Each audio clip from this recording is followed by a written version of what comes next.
ओडिया जातिर गर्व और गौरव मधुसूदन दासकर 176तम जयंती राज्यवासी देले तांको श्रद्धांजलि एवं राज्य में ग्रीष्म प्रवाह जारी अनुगुल बौद्ध बारिपदर तापमात्रा 44 डिग्री अधिक।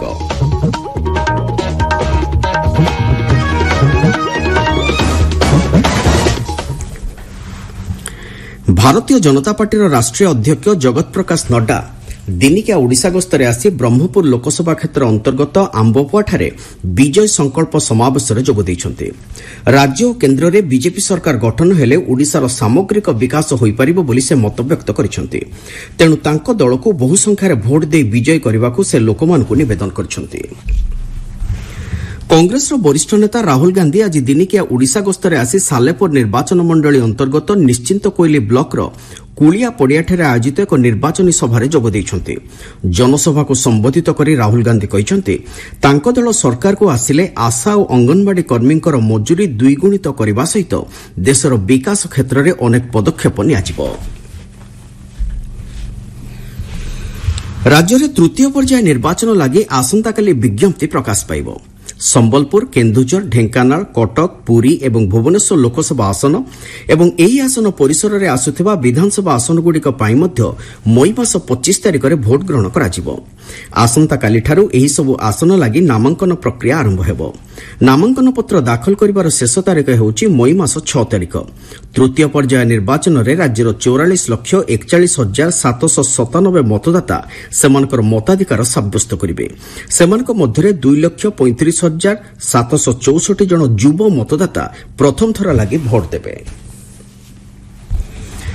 चलित साधारण निर्वाचन पर गजपति जिला प्रशासन पक्षर जिला स्तरीय मीडिया सर्टिफिकेशन मॉनिटरिंग कमिटी बैठक अनुष्ठित हो जाइछि।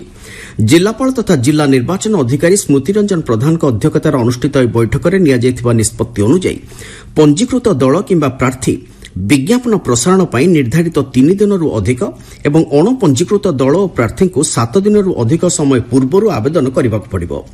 विज्ञापनर प्राक प्रमाणपत्रर नकल, ब्यानर, पैम्पलेट और पोस्टर आदि छपा और प्रकाशनर मुद्रक और प्रशासक नाम, ठिकाना और फोन नंबर रहिबा बाध्यतामूलक रखा जायछि।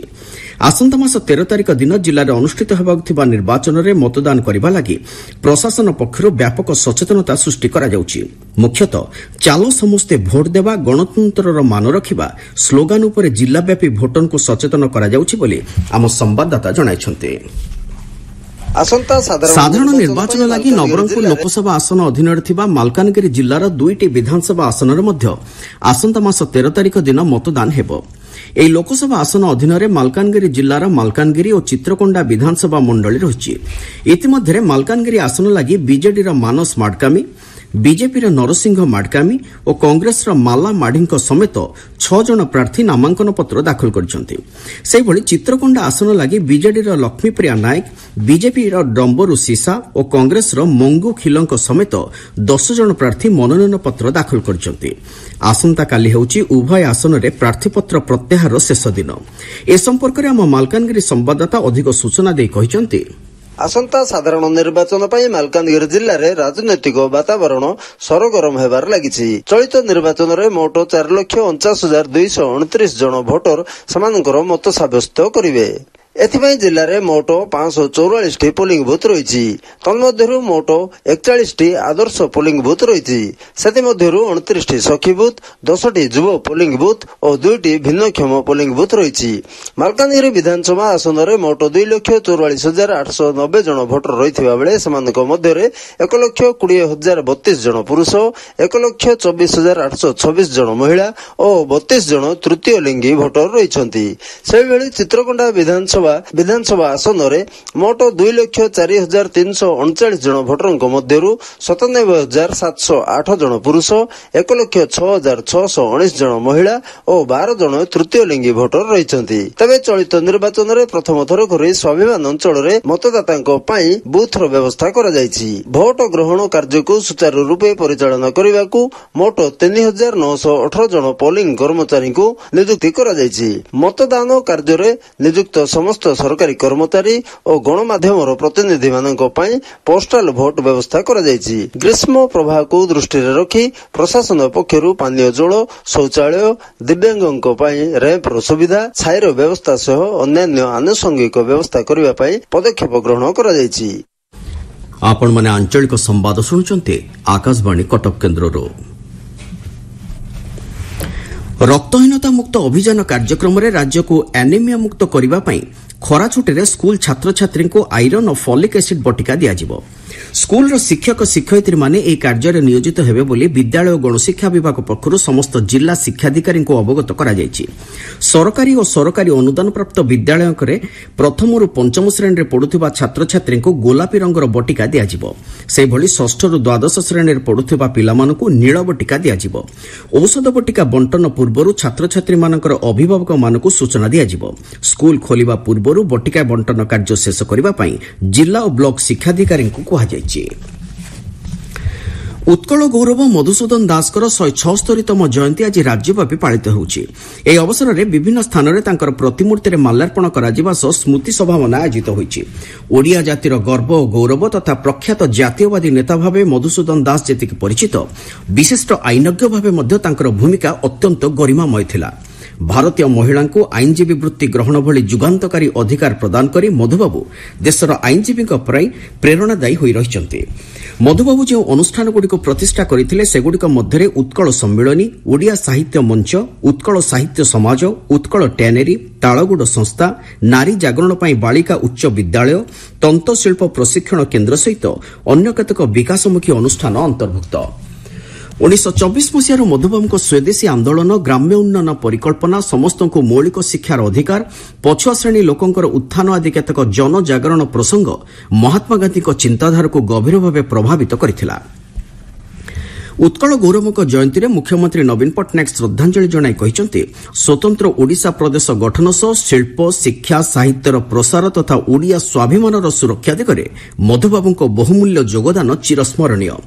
କେନ୍ଦ୍ରମନ୍ତ୍ରୀ ଧର୍ମେନ୍ଦ୍ର ପ୍ରଧାନ ସାମାଜିକ ଗଣମାଧ୍ୟମରେ ମଧୁବାବୁଙ୍କୁ ଶ୍ରଦ୍ଧାଞ୍ଜଳି ଅର୍ପଣ କରି କହିଛନ୍ତି, ଓଡ଼ିଆ ଅସ୍ମିତା ଓ ସ୍ୱାଭିମାନର ରକ୍ଷା କରିବା ସହିତ ଓଡ଼ିଆ ଭାଷା, ସାହିତ୍ୟ ଏବଂ ଶିଳ୍ପ ଓ ଦକ୍ଷତାର ବିକାଶ ପାଇଁ କୁଳବୃଦ୍ଧ ମଧୁସୂଦନଙ୍କ ଅବଦାନ ଅତୁଳନୀୟ। ମଧୁବାବୁଙ୍କ ଜନ୍ମସ୍ଥାନ କଟକ ଜିଲ୍ଲା ସାଲେପୁରର ସତ୍ୟଭାମାପୁର ଏବଂ କର୍ମପୀଠ କଟକ ସହରରେ ଥିବା ତାଙ୍କ ପ୍ରତିମୂର୍ତ୍ତି ଓ ଗୋରାକୋବରେ ଥିବା ତାଙ୍କ ସମାଧିରେ ସାଧାରଣ ଲୋକଙ୍କଠାରୁ ଆରମ୍ଭ କରି ମାନ୍ୟଗଣ୍ୟ ବ୍ୟକ୍ତିମାନେ ମାଲ୍ୟାର୍ପଣ କରିଛନ୍ତି। ଆଜିର ଦିନଟିକୁ ମଧ୍ୟ ଆଇନଜୀବୀ ଦିବସ ଭାବେ ପାଳନ କରାଯାଉଛି। ଏହି ଅବସରରେ କଟକସ୍ଥିତ ଓଡ଼ିଶା ହାଇକୋର୍ଟ ପରିସରରେ ଥିବା ମଧୁବାବୁଙ୍କ ପ୍ରତିମୂର୍ତ୍ତିରେ ମୁଖ୍ୟ ବିଚାରପତି ଚକ୍ରଧାରୀ ଶରଣ ସିଂ ମାଲ୍ୟାର୍ପଣ କରିବା ସହିତ ତାଙ୍କୁ ଶ୍ରଦ୍ଧାଞ୍ଜଳି ଜଣାଇଛନ୍ତି। ବୌଦ୍ଧ ଜିଲ୍ଲା ଓକିଲ ସଂଘ ଏବଂ ଅନ୍ୟ କେତେକ ଅନୁଷ୍ଠାନ ପକ୍ଷରୁ ମଧୁବାବୁଙ୍କ ଜୟନ୍ତୀକୁ ସ୍ୱାଭିମାନ ଦିବସ ଭାବେ ପାଳନ କରାଯାଇଛି। ବୌଦ୍ଧ ଜିଲ୍ଲା ବରିଷ୍ଠ ନାଗରିକ ମଞ୍ଚ ଓ ଜିଲ୍ଲା ପ୍ରଶାସନ ସହଯୋଗରେ ବୌଦ୍ଧ ଜିଲ୍ଲା ନ୍ୟାୟାଳୟ ପରିସରରେ ଅନୁଷ୍ଠିତ କାର୍ଯ୍ୟକ୍ରମରେ ଚାରିଛକ ଓକିଲ ସଂଘ, କଣ୍ଟାମାଳ ଓକିଲ ସଂଘ ପକ୍ଷରୁ ଆଇନଜୀବୀ ଦିବସ ଉପରେ ଆଲୋକପାତ କରାଯାଇଛି। ସେଭଳି ଢେଙ୍କାନାଳ ଜିଲ୍ଲା ଓକିଲ ସଂଘ ଏବଂ ବାଣିଜ୍ୟ ଓ ଶିଳ୍ପ ପ୍ରତିଷ୍ଠାନ ସଂଘ ପକ୍ଷରୁ ଏକ ସ୍ୱଚ୍ଛାକୃତ ରକ୍ତଦାନ ଶିବିର ଆୟୋଜିତ ହୋଇଯାଇଛି। ଭଦ୍ରକ ଜିଲ୍ଲା ଉତ୍କଳ ଜନନୀ ଓକିଲ ସଂଘ, ବଡ଼ବିଲ ଓକିଲ ସଂଘ ସମେତ ବିଭିନ୍ନ ଅନୁଷ୍ଠାନ ପକ୍ଷରୁ କାର୍ଯ୍ୟକ୍ରମ ଆୟୋଜିତ ହୋଇଯାଇଛି। ସମ୍ବଲପୁରଠାରେ ମହାନଦୀ ସାହିତ୍ୟ ଉତ୍ସବ ଅନୁଷ୍ଠିତ ହୋଇଯାଇଛି। ଏଥିରେ ବିଜେପିର ବରିଷ୍ଠ ନେତା ତଥା କେନ୍ଦ୍ରମନ୍ତ୍ରୀ ଧର୍ମେନ୍ଦ୍ର ପ୍ରଧାନ ଯୋଗଦେଇ ଜାତୀୟ ଶିକ୍ଷାନୀତିରେ ସମ୍ବଲପୁରୀ ଭାଷା ସମେତ ସବୁ ଭାରତୀୟ ଭାଷାକୁ ବିଶେଷ ଗୁରୁତ୍ୱ ଦିଆଯାଉଛି ବୋଲି ମତବ୍ୟକ୍ତ କରିଛନ୍ତି। ସେ କହିଛନ୍ତି, ସମ୍ବଲପୁରୀ ଭାଷାକୁ ସମ୍ବିଧାନର 8ମ ଅନୁଚ୍ଛେଦରେ ଯୋଡ଼ିବା ଦିଗରେ ସ୍ଥାନୀୟ ଅଞ୍ଚଳର ସମର୍ଥନ ରହିଛି ଓ ରହିବ। ଭାଷାର ମାଧୁର୍ଯ୍ୟ ତଥା ନିଜ ନିଜ ଅଞ୍ଚଳରେ କୁହାଯାଉଥିବା ଭାଷା ଉପରେ ଶ୍ରୀ ପ୍ରଧାନ ଏହି ଅବସରରେ ଆଲୋକପାତ କରିଛନ୍ତି।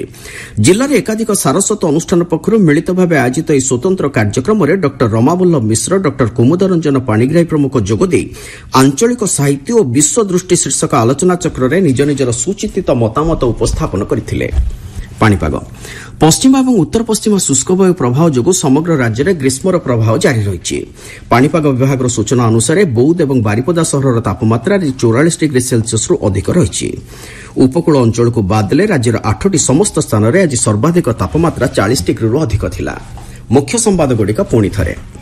ବିଜେପି ରାଷ୍ଟ୍ରୀୟ ଅଧ୍ୟକ୍ଷ ଜେପି ନଡ୍ଡା ଓ କଂଗ୍ରେସର ବରିଷ୍ଠ ନେତା ରାହୁଲ ଗାନ୍ଧୀ ଓଡ଼ିଶାରେ ଆରମ୍ଭ କଲେ ନିର୍ବାଚନୀ ପ୍ରଚାର। ଓଡ଼ିଆ ଜାତିର ଗର୍ବ ଗୌରବ ମଧୁସୂଦନ ଦାସଙ୍କର 176ତମ ଜୟନ୍ତୀରେ ରାଜ୍ୟବାସୀ ତାଙ୍କୁ ଦେଲେ ଶ୍ରଦ୍ଧାଞ୍ଜଳି ଏବଂ ରାଜ୍ୟରେ ଗ୍ରୀଷ୍ମ ପ୍ରବାହ ଜାରି, ଅନୁଗୁଳ, ବୌଦ୍ଧ, ବାରିପଦାର ତାପମାତ୍ରା 44 ଡିଗ୍ରୀରୁ ଅଧିକ। ଆଞ୍ଚଳିକ ସମ୍ବାଦ ଆଜି ପାଇଁ ଏତିକି।